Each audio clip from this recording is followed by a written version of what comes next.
What's up, everybody? Welcome to another Get Shit Done episode. My name is Josh, and I'm going to dive into one of the human emotions, one of the basic human emotions or needs. And I'm going to list 6 of them out. And where I got these from was actually the very first TED Talk that was ever hosted. And in the first TED Talk, Tony Robbins was one of the speakers. And he goes through the 6 basic human needs. They are certainty, uncertainty, significance, connection, growth, and contribution. And I just wanted to give you those because I'm going to dive into significance a little bit tonight, because I think it's potentially one of the most destructive human needs when it comes to relationships, whether that is relationship with your partner, with your family, with your business, with the job that you have, with the market. I think significance plays a very heavy role in how you become successful and impacts the quality of the relationships that you have.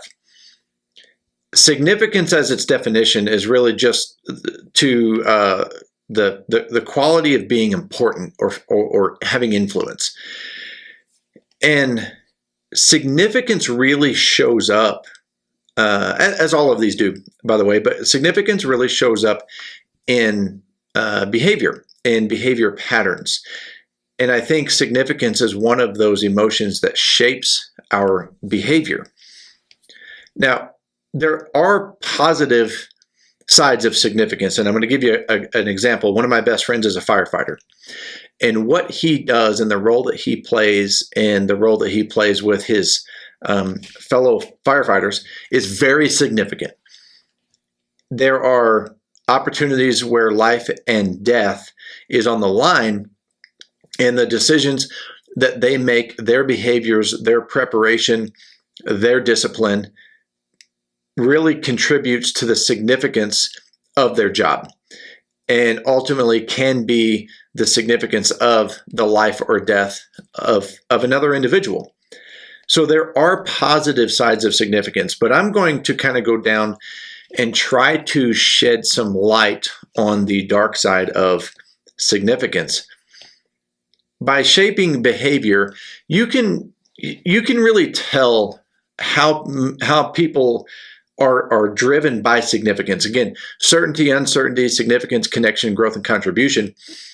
And if they are significant driven, then everything that they do and the conversation that they have is always going to have a single focal point, and that point is going to be themselves. They're always going to find a way to interject themselves into a conversation, to interject something about them into the conversation, because they want to feel like they have influence, or they want to feel like they have some level of importance. And oftentimes it can be a one-upper. One-upper being, oh, well, I did this and I did it better, or I used to do this and I used to be better. And that driving need for significance will shape their behavior so much that no matter what you talk about, no matter what job you do, that before the end of it, they are going to find a way to make it about them. And it's interesting because significance isn't necessarily about competition, even though, again, they will oftentimes use the one-upper. It's not about the competition of trying to be better than the other person. It's simply about the aspect of feeling, again, important. They don't really care about the other person. They don't care about the competitiveness of the other person unless they're using another person or another situation to drive an excuse for their lacking sense of significance. Okay, so now they have something or someone to blame as to why they didn't perform. And it's interesting because the excuses too breed significance. something that I learned about significance, and I am telling you this from experience. I'm telling you this from a place that significance used to be the driving force in my behavior. I was taught the relevance of significance. And until I got into my journey of personal growth, significance was my defining factor of my behavior. But what I learned is that significance feeds significance. So the more that someone is able to cultivate that feeling, or someone is able to fill that need, they're going to continue it. They're going to go back to that well. Even after that well is dry, they're going to continue to have those conversations and to be able to put themselves in those situations and interject themselves into those things that, again, allow them to feel significant. And it's interesting because these people do not want to be challenged. They may act like they want to be challenged, but ultimately they don't want to be challenged because challenging them doesn't allow them to feel or be significant. It can actually allow them to feel insignificant, and insignificance doesn't breed significance. You have to really look at and understand that significance cannot be the goal. And significance has to be a byproduct. Again, back to my example of the firefighter. Significance is a byproduct of what they do. It's not the goal. What I really want you to do with this information is not cast a light on someone that you know, but look in the mirror. It's so important to have a sense of hyper awareness of your own behavior. And if you are driven by significance and this constant need to feel significant, and you constantly manipulate other people, you constantly manipulate the conversation, you constantly find a way to navigate the situation or the conversation to be about you, and you live in this kind of unrealistic time zone of past or future, is my example. Rarely do people of significance live in real time with their examples because there's often no significance to it. You really need to recognize this within yourself and how you treat other people and how you talk to other people. But even deeper than that, how you talk to yourself. I know that if you are seeking significance, there's a very negative story going on in your mind.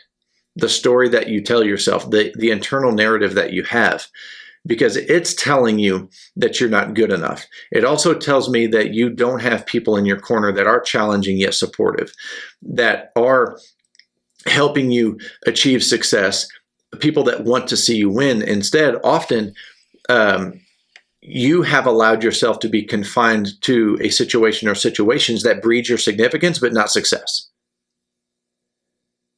You've got to understand who you are. You've got to understand which of these 6 basic needs drives you. And as Tony Robbins talks about in the TED Talk, and I'll share with you now, the last 2, growth and contribution, those are the only 2 that give you fulfillment. See, certainty or uncertainty does not give you fulfillment. Connection doesn't give you fulfillment. Significance definitely does not give you fulfillment because significance breeds significance. You have to understand that to accomplish true fulfillment, it has to be through growth or contribution, or both growth and contribution. And again, I wanted to share this message with you because when I made the shift from significance to growth, it completely changed my life. It completely changed the quality of my relationships. It completely changed the quality of the relationship that I have with myself and my self-worth. And it really started to open up opportunities and people that also wanted to see me grow, that also helped me in areas of contribution, that also give me the other four needs.